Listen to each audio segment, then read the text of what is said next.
শুভ সকাল বন্ধুরা, কেমন আছো তোমরা সবাই? আশা করি তোমরা সবাই বেশ ভালো আছো আর সকলেই বেশ সুস্থ আছো। আমার চ্যানেলে নতুন আরও একটা ভিডিওতে তোমাদের সকলকে জানাচ্ছি অনেক অনেক স্বাগত আর ভালোবাসা। আজকের দিনটা হচ্ছে শুক্রবার। ঘড়ির কাঁটাতে এখন সময় হয়েছে প্রায় সকাল ওই ৮টা মতো। আর আজকে দেখো এই যে ৮টা থেকেই তোমাদেরকে সাথে নিয়ে ব্লগটা শুরু করে দিয়েছি। আশা করি ব্লগটা তোমাদের বেশ ভালো লাগবে। তো চলো দেখতে থাকো। আর এইদিকে দেখো এই যে ফুলগুলো তোমাদেরকে একটু দেখাচ্ছিলাম। সকাল সকাল না ভীষণ ভালো লাগছিল জানো তো। এই যে ফুলগুলো ফুটেছে সকাল সকাল, ভাবলাম তোমাদের সাথে একটু শেয়ার করি। এগুলো ওই যে পত্তলিকার যে ফুলগুলো হয়, ঘাস ফুল যাকে বলে, তো সেই ফুলগুলোই আর কি। আর অনেকগুলো কালার একসাথেই কিন্তু ওই যে টবে লাগানো রয়েছে। তো সেখান থেকেই না মাঝের মধ্যে এক একটা করে কালার ফোটে। ওই কখনো হলুদ কালার, কখনো আবার গোলাপি কালার বা কখনো সাদা কালার, নানান রকমের কিন্তু ওই যে টবগুলোতে কালার ফোটে। তো ওই যে কি বলতো, ওই টবগুলোতে কিন্তু অনেক রকম ফুলেরই ওই যে কালারের ফুল লাগানো।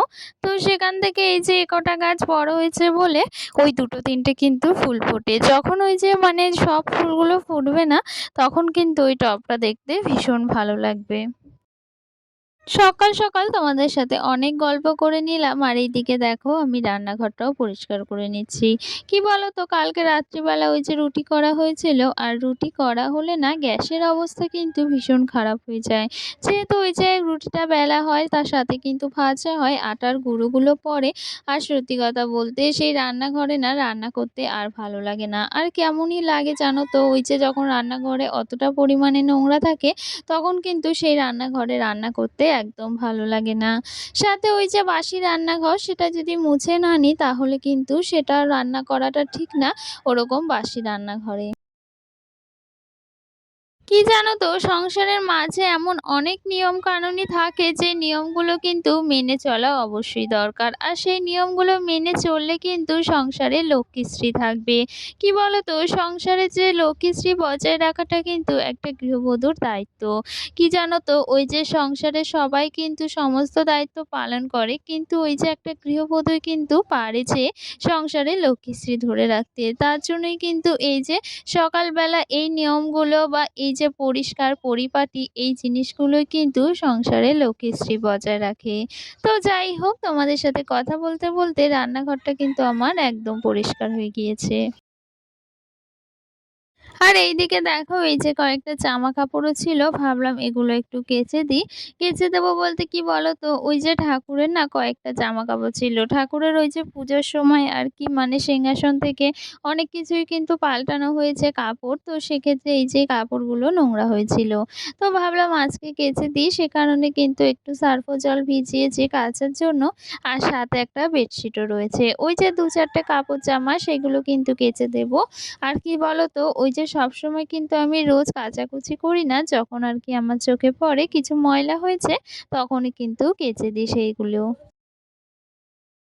আগের ভিডিওতে তৃষা বোন আমাকে কমেন্ট করেছে। তো তাকে আর কি আমি জিজ্ঞাসা করেছিলাম আগের একটা ভিডিওতে যে কোথা থেকে আর কি আমার ভিডিওগুলো দেখছো। আমি সকলকেই কিন্তু জিজ্ঞাসা করি যারা আমাকে কমেন্ট করে, যে তাদেরকে আর কি বলি যে তোমরা কোথা থেকে ভিডিও দেখছো কমেন্টে জানিও। তো সে আমাকে কমেন্টে জানিয়েছে সে পশ্চিম মেদিনীপুর থেকে আমার ভিডিওগুলো দেখছে। তো যাই হোক, তাকে অসংখ্য ধন্যবাদ এত দূর থেকে আমার ভিডিওগুলো দেখার জন্য, বা আমার ভিডিওতে কমেন্ট করার জন্য, আর সময় নিয়ে আমার ভিডিওগুলো দেখার জন্য অসংখ্য অসংখ্য ধন্যবাদ। আর সাথে ওই দিদিভাইটাও কিন্তু ভিডিও করে, তার ভিডিও আমি দেখেছি, তার চ্যানেলে গিয়ে ভীষণ ভালো হয় তার ভিডিওগুলো, আমারও বেশ ভালো লাগে। তো যাই হোক, দেখো তোমাদের সাথে কথা বলছি, সাথে কিন্তু আমার কাজকর্মগুলো প্রায় হয়ে যাচ্ছে। এই যে এদিকে জামা কাপড়গুলো কেচে দিয়েছি, আর এদিকে দেখো আবার কিন্তু রান্না বান্না করতে চলে এসেছি। ওই যে সংসারের কাজকর্ম কিন্তু একটার পর একটা লেগেই থাকে। তো সেক্ষেত্রে এই যে কাচাকুচো সেরে কিন্তু আমি স্নানটাও সেরে নিয়েছি, আর পুজোটাও কিন্তু করে নিয়েছি। সাথে আরেকটা দিদিভাই কমেন্ট করেছে, তার চ্যানেলের নাম জয় ইন লাভ। তো সে আমাকে কমেন্ট করেছে যে খুব সুন্দর লাগলো তোমাকে। তো তোমাকে অসংখ্য ধন্যবাদ এত সুন্দর একটা কমেন্ট করার জন্য।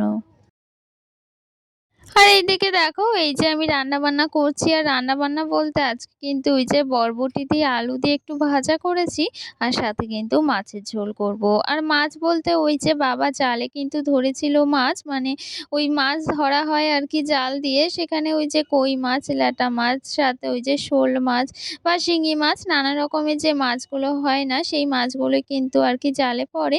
তো সেই মাছগুলোই আনা হয় কিন্তু প্রায় সময় বাড়িতে। আর ওই মাছগুলো না প্রচুর পরিমাণে কিন্তু মানে ভালো বলতে গেলে, সকলে কিন্তু ওই মাছগুলো খেয়ে থাকে। তবে আমাদের আর ওই মাছগুলো কেনা লাগে না, ওই যে বাবা জাল দিয়ে কিন্তু মাছগুলো ধরে। তো যাই হোক দেখো এইদিকে ঝিঙে দিয়ে আলু দিয়ে কিন্তু একটু ঝোল করব। আর কি বলতো, ওই মাছগুলো কিন্তু একটু পাতলা করে ঝোল খেতেই ভীষণ ভালো লাগে।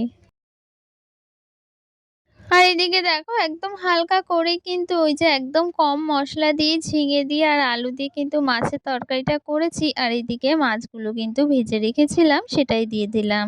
আর জানো তো এই যে এরকম হালকা করে মাছের ঝোল খেতে আমার ভীষণ ভালো লাগে। ওই যে অনেকে মাছের ঝাল খেতেও ভীষণ পছন্দ করে বা অন্য কিছু খেতেও কিন্তু পছন্দ করে, তবে আমার এই যে হালকা পাতলা এই যে মাছের ঝোলটা খেতে না ভীষণ পরিমাণে ভালো লাগে। তো যাই হোক দেখো এদিকে রান্নাবান্না কি করেছি সবটাই কিন্তু তোমাদেরকে দেখিয়ে দিলাম। তো এই তো রান্নাবান্না বরবটি আলু ভাজা করেছি, সাথে কিন্তু এই যে মাছের ঝোল করেছি। আর এটা দিয়ে কিন্তু আমাদের দুবেলা হয়ে যাবে, রাতে আর রান্নাবান্না কিন্তু কিছুই করব না। তো যাই হোক দেখো আজকের ভিডিওটা কিন্তু এখানেই শেষ করছি। সকলে ভালো থেকো আর সকলকে টাটা। আর আজকের ভিডিওটা কেমন লেগেছে জানাও।